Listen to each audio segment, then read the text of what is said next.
Dobrý deň, slečná. Môžem sa pýtať, skoláte sa pred dažďom? Áno. Dosť pršalo, čo? Aha. A na čo tu čakáte? Idete na autobus, či? Na autobus. Na autobus čakáte. Aha, nebol to váš práve pred chvíľou? No, neviem. Neviete. A nemala by ste chvíľu času na také malé interview? Tak asi Ja som vás chvíľu špehoval a ste veľmi pekná. Ja by som chcel s vami urobiť také malé interview a to interview je platené. Aha.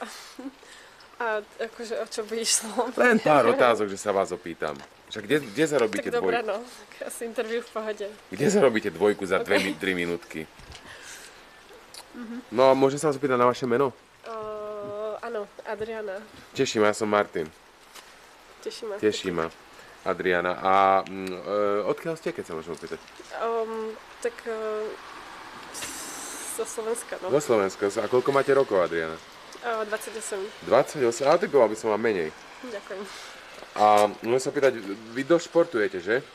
Chodím behať, hej. Behať? A ja rád behám. A okrem toho iný šport? Občas jogu alebo plávanie. Yoga alebo